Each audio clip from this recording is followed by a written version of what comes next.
मैं doctor Monika Dungarwal government Meera girls college Udaipur से। कल हमने अनाज और उनके उत्पाद सीरियल एंड देयर प्रोडक्ट्स के बारे में चर्चा शुरू की थी, जिसमें कि हमने सीरियल्स का स्ट्रक्चर यानी संरचना और संगठन देखा था। साथ ही में हमने गेहूं का संगठन भी देखा था और उसके दानों में पाए जाने वाले गुणों को भी देखा था। आज हम जिस अनाज की बात कर रहे हैं उसका नाम है राइस, या जिसे हम चावल कहते हैं। चावल खाद्यान्नों में एक महत्वपूर्ण स्थान रखता है। विश्व भर में इसका उपयोग भोजन के रूप में किया जाता है और इसी कारण से चावल को विश्व की फसल माना गया है। भारत के विभिन्न राज्यों में, खासकर दक्षिणी भारत जैसे केरल तथा पूर्वी भारत, बंगाल, बिहार, उड़ीसा आदि में चावल का प्रयोग सबसे अधिक किया जाता है। चावल खाने में सुपाच्य होता है और पकाने के पश्चात यह काफी नरम, कोमल व मुलायम हो जाता है और इसे भात भी कहा जाता है। भारत में जो चावल है या धान है, उससे जब हम चावल प्राप्त करते हैं, जिसे कि हम रोजमर्रा में देखते हैं, है ना, वो दो तरीके से प्राप्त किए जाते हैं और उसे हम कहते हैं रो राइस या पारबॉइल्ड राइस। रो राइस, जिसे कि हिंदी में अरवा चावल भी कहते हैं, यह हम दो तरीकों से प्राप्त करते हैं। एक तो हाथ से कूटकर, जिसे कि ओखली वगैरह में कूटा जाता है, और दूसरा तरीका आजकल जो अपनाया जाता है वो मशीन का होता है। जब धान की कुटाई की जाती है तो सबसे पहले उसकी बाहर की जो परत होती है उस परत को हटाया जाता है, उसे हम हल कहते हैं, और इससे जो चावल हमें प्राप्त होता है उसे हम ब्राउन राइस कहते हैं। क्योंकि ब्राउन राइस में अभी तक भी ब्रान की लेयर या कह सकते हैं भूसी की परत पाई जाती है, इसलिए इसमें जो है पकाने पर ज़्यादा समय लगता है, परंतु इसकी जो न्यूट्रिटिव वैल्यू होती है वो वाइट राइस के कंपैरिजन में ज़्यादा होती है। अब चावल के ऊपर के ब्रान की लेयर को या उस परत को मशीनों के द्वारा हटाया जाता है, जिससे चावल और अधिक चमकदार हो जाता है। साथ में इसकी संग्रहण क्षमता जो होती है वो भी बढ़ जाती है। चावल को अधिक सफेद करने के लिए कई बार इसके ऊपर पॉलिश भी की जाती है, और ऐसा चावल जो होता है उसकी गुणवत्ता जो होती है वो थोड़ी सी कम होती है। दूसरा है पारबॉइल्ड राइस, जिसे कि हम उसना चावल या सेला चावल भी कहते हैं। इंग्लिश में पारबॉइल्ड राइस को हम पार्शली प्री कुक्ड राइस भी कहते हैं और हम इसे कन्वर्टेड राइस भी कहते हैं। यह जो चावल होता है उसके अंदर 3 मेथड को अपनाया जाता है। पहले चावल को 1 से 2 दिन तक पानी में भिगोया जाता है, जिससे कि ये फूल जाता है। उसके बाद इसको स्टीम दी जाती है, यानी दूसरा मेथड हुआ स्टीमिंग। स्टीम देने के बाद इसको फिर ड्राइंग प्रोसेस से निकाला जाता है, मतलब इसको 2 से 3 दिन तक सुखाया जाता है। यानी कि उसना चावल में पहले हमने न उसका हल को हटाया है, न उसके ब्रान भूसी को हटाया है। हमने उसकी पहले प्रोसेसिंग की है, सोकिंग, स्टीमिंग एंड ड्राइंग। अब उसके बाद में इसके ऊपर की जो परत होती है वो हटाई जाती है। क्योंकि पहले हमने इसको प्री कुक्ड किया है, तो जो ब्रान और हल के अंदर न्यूट्रिएंट्स होते हैं वो इसके भ्रूण पोष के द्वारा अब्सॉर्ब कर लिए जाते हैं, या ये कहें अंदर की तरफ आ जाते हैं, और एम्ब्रियो के न्यूट्रिएंट्स भी कुछ भ्रूण पोष में चले जाते हैं। इस कारण से पारबॉइल्ड राइस जो होते हैं वो ज़्यादा न्यूट्रिशियस होते हैं। इसके अलावा इसके स्टार्च में भी कुछ चेंजेस आ जाते हैं और ऐसे चावल पकाने पे कम स्टिकी या चिकने बनते हैं। अब हम आते हैं चावल के संगठन पे या उसके कंपोजिशन पे। सबसे पहले हम बात करते हैं कार्बोहाइड्रेट की। चावल के अंदर जो कार्बोहाइड्रेट होता है यह स्टार्च के रूप में पाया जाता है, और स्टार्च जो होता है यह अपने दो रूपों में होता है, एमाइलोज और एमाइलोपेक्टिन के रूप में पाया जाता है। एमाइलोज जो है नए चावल में कम मात्रा में पाया जाता है, और इसी कारण से जो नया चावल होता है वो कम फूलता है, जल्दी पक जाता है, साथ में इसके दाने जो होते हैं वो चिपक जाते हैं, और इसको अधिक देर तक जब पकाया जाता है तो कई बार ये लई का रूप ले लेता है। संग्रहण के साथ साथ जो होता है इसमें कुछ केमिकल और कुछ फिजिकल चेंजेस होते हैं, और अमाइलोज की मात्रा बढ़ने लगती है। अमाइलोज की जब मात्रा बढ़ जाती है, या हम ये कहें कि पुराने जो चावल होते हैं जिसमें अमाइलोज की मात्रा ज़्यादा होती है और एमाइलोपेक्टिन की मात्रा कम होती है, तो ऐसे चावल एक दूसरे से चिपकते नहीं हैं, साथ में खिले खिले बनते हैं, और ऐसे चावल को पकाने के लिए पानी की मात्रा भी अधिक चाहिए होती है। यानी पुराने चावल गुणवत्ता में नए चावल की अपेक्षा अधिक श्रेष्ठ होते हैं, साथ में यह अधिक सुपाच्य भी होते हैं। नेक्स्ट न्यूट्रिएंट है चावल के अंदर पाया जाने वाला, उसका नाम है प्रोटीन। चावल में अन्य अनाजों की तुलना में कम मात्रा में प्रोटीन पाया जाता है, जो कि केवल 6 से 7% ही होता है, और इसका नाम है ग्लूटेलिन। इसके अलावा कई अन्य प्रोटीन भी पाए जाते हैं, जैसे ग्लोब्यूलिन, प्रोलामीन, एल्ब्यूमिन आदि।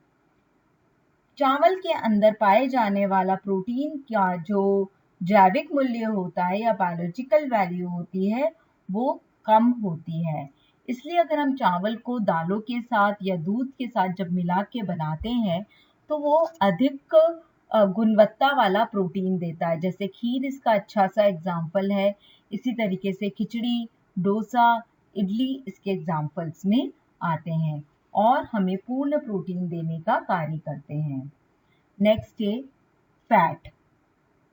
चावल में करीब 1.65% तक वसा पाई जाती है, परंतु चावल के ऊपर जो एक लेयर पाई जाती है जिसे कि हम ब्रान कहते हैं, उस ब्रान के अंदर फैट की मात्रा जो होती है वो अधिक पाई जाती है, और इसी के कारण से इससे तेल बनाया जाता है और इसे राइस ब्रान ऑयल कहते हैं।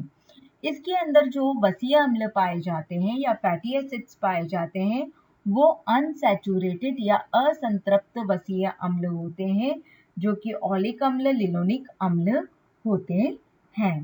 साथ में इस तेल में विटामिन ई की मात्रा भी अच्छी होती है। नेक्स्ट न्यूट्रिएंट है मिनरल्स या खनिज लवण। चावल में खनिज लवण की मात्रा बहुत कम होती है और यह कैल्शियम, पोटेशियम और फास्फोरस के रूप में पाया जाता है। नेक्स्ट न्यूट्रिएंट है विटामिन। चावल में थायमीन और नियासिन दोनों ही पाए जाते हैं, और मीलिंग के समय कह दें या पॉलिशिंग के समय कह दें, इन विटामिन की मात्रा कम हो जाती है क्योंकि ये नष्ट हो जाते हैं इस कारण से। Next enzyme. चावल के अंदर जो एंजाइम्स पाए जाते हैं उनके नाम है amylase, oxidase, protease and lipase. नए चावल जो होते हैं उसमें अल्फा एमाइलेज पाया जाता है, और इसी के कारण जो होता है दाने चिपके चिपके से बनते हैं। पिगमेंट या वर्णक। चावल के अंदर जो पिगमेंट पाया जाता है उसका नाम है एंथोसाइनिन, और इसी के कारण से चावल में हल्का सा कलर होता है। चावल जो होता है इसे जब हम पकाते हैं तो इसके मांड को हमें वैसे नहीं फेंकना चाहिए। कई लोग जो होते हैं पकाते समय अधिक मात्रा में पानी को काम में लेते हैं और फिर उसको फेंक देते हैं, क्योंकि उन्हें लगता है हमें स्टार्च की मात्रा कम करनी है, परंतु इसी के साथ जो है वाटर सॉल्युबल विटामिन्स का लॉस हो जाता है। इसी तरीके से चावल को हमें रगड़ रगड़ कर बार बार नहीं धोना चाहिए, क्योंकि इस कारण से भी इसके अंदर प्रेजेंट वाटर सॉल्युबल विटामिन्स का नाश हो जाता है। अब हम दूसरे अनाज खाते हैं जिसका नाम है मेज या मक्का। विश्व के अनेक देशों में मक्का का उपयोग भोजन के रूप में किया जाता है। अफ्रीका में इसका सबसे अधिक उपयोग किया जाता है। मक्के की उत्पत्ति का मूल स्थान अमेरिका है, वहीं से यह भारत में आया था। अधिकतर गरीब और मजदूर वर्ग के लोग इसे खाने में काम में लेते हैं। मक्का जब फ्रेश अवस्था में होता है या कच्चा होता है तो हम इसे भुट्टा भी कहते हैं और इसे आग में भूनकर भी खाया जाता है। इसके अलावा इससे कई स्वादिष्ट व्यंजन जैसे कि मक्के की खीर या भुट्टे की खीर जिसे हम कहते हैं, खिचड़ी, पकौड़ी, खीच, कचौड़ी, कटलेट्स, दलिया, कई सारी चीजें इससे हम बनाते हैं। मक्के के संगठन को जब हम देखते हैं तो हम सबसे पहले बात करेंगे इसके प्रोटीन की। मक्का क्योंकि दो अवस्था में खाया जाता है, ताजा मक्का और पूर्ण रूप से पका हुआ मक्का या सूखा हुआ मक्का। ताजे मक्के के अंदर प्रोटीन का परसेंटेज थोड़ा कम होता है क्योंकि वाटर का परसेंटेज अधिक होता है। इस कारण से इसमें करीब 5 से 6% तक प्रोटीन पाया जाता है, जबकि सूखे मक्के में 11% के आसपास प्रोटीन होता है। मक्के का जो प्रोटीन होता है उसका नाम होता है प्रोलेमिन, जो कि एक अपूर्ण प्रोटीन होता है, निम्न कोटि का प्रोटीन होता है। मक्के के अंदर के प्रोटीन को हम जो है सप्लीमेंट्री फॉर्म में यूज नहीं कर सकते हैं क्योंकि यह जो है बिल्कुल अपूर्ण प्रोटीन है। और इसके अलावा एक ल्यूसीन नामक अमीनो अम्ल भी इसमें प्रेजेंट होता है, जो कि ट्रिप्टोफैन, जो कि एक तरह का दूसरा अमीनो अम्ल है। हमारे शरीर में यह अमीनो अम्ल जो है ट्रिप्टोफैन, नियासिन जो कि विटामिन B3 है, जो कि वाटर सॉल्युबल विटामिन में विटामिन है, उसमें कन्वर्ट होता है या परिवर्तित होता है। तो ये जो ल्यूसीन होता है ये ट्रिप्टोफैन को नियासिन में नहीं बदलने देता है और व्यक्ति में पेलेग्रा नामक बीमारी हो जाती है। कहने का मतलब ये है कि मक्के में पहले से नियासिन नहीं पाया जाता है, परंतु ट्रिप्टोफैन की अच्छी मात्रा होती है। पर ट्रिप्टोफैन जो है वह ल्यूसीन जो अमीनो अम्ल है उसकी उपस्थिति के कारण से नियासिन में नहीं बदल पाता है और नियासिन की शरीर में कमी हो जाती है। ऐसे लोग जो मक्के को सबसे ज्यादा लगातार काम में लेते हैं उनमें, और ऐसे लोगों में पेलेग्रा नामक डिजीज देखने को मिलती है। नेक्स्ट न्यूट्रिएंट है कार्बोहाइड्रेट। मक्के में अगर हम देखें तो सूखे मक्के में जो कार्बोहाइड्रेट है वो करीब 70% के आसपास होता है, परंतु ताजा मक्के में ये 25 से 26% के आसपास पाया जाता है। यह स्टार्च के फॉर्म में पाया जाता है। नेक्स्ट है फैट या वसा। मक्के में वसा की मात्रा अधिक होती है जो कि करीब 3.6% ड्राई मक्के में होती है, परंतु भुट्टे में कह दें या ताजा मक्के में कह दें तो करीब 0.8% के करीब पाई जाती है। मक्के में क्योंकि फैट का परसेंटेज अधिक है इसलिए इसका आटा जल्दी खराब हो जाता है। Next vitamin. मक्के में थायमीन की अच्छी मात्रा पाई जाती है। साथ में जो पीली मक्की होती है उसमें बीटा कैरोटीन भी पाया जाता है और इसी कारण से इसका रंग पीला होता है। नेक्स्ट है मिनरल्स। मक्के में कैल्शियम, फास्फोरस, लोहा अधिक मात्रा में पाया जाता है। वसा की अधिकता के कारण से ही मक्का जो है पशुओं को खिलाने के काम में लिया जाता है। अब जो हम नेक्स्ट पे आते हैं उसका नाम है ज्वार और बाजरा। ज्वार और बाजरे को इंग्लिश में मिलेट्स भी कहा जाता है और जिसका शाब्दिक अर्थ होता है मिले या हजार, जिसमें खूब सारे दाने एक साथ पाए जाते हैं। एक पौधे में जो है हजारों की संख्या में दाने निकलते हैं। ज्वार और बाजरे का उत्पादन जो है अमेरिका, अफ्रीका, यूरोप, एशिया में होता है। भारत में भी ज्वार और बाजरा बहुत अच्छी मात्रा में काम में लिया जाता है। निर्धन तथा मजदूर वर्ग के लोग इसका अधिक उपयोग करते हैं। विदेशों में इसका उपयोग पशुओं को खिलाने में ज़्यादा किया जाता है। ज्वार व बाजरा जो होता है, ये चावल और मक्के की अपेक्षा अधिक पौष्टिक माना जाता है। उसका रीज़न ये होता है क्योंकि इसमें थोड़ा-सा फैट का परसेंटेज भी ज़्यादा होता है और प्रोटीन जो होता है वह राइस के कंपैरिजन में थोड़ा अच्छा होता है। इस कारण से इसको चावल के कंपैरिजन में अच्छा माना जाता है। परंतु ज्वार और बाजरा जो होता है, इसके अंदर भी जो प्रोटीन है वह जो है लाइसिन, मिथ्योनिन और ट्रिप्टोफैन जो है यह अच्छी मात्रा में पाए जाने के कारण से इसको पौष्टिक माना जाता है। इसमें लौह तत्व भी प्रचुर मात्रा में पाया जाता है और इसके अंदर विटामिन्स जो होते हैं वह गेहूं के समान ही पाए जाते हैं।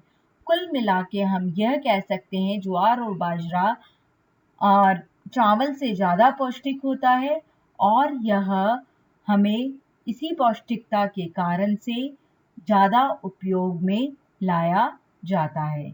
इसके साथ ही अनाज जो है उसका वर्गीकरण जो है वह समाप्त होता है।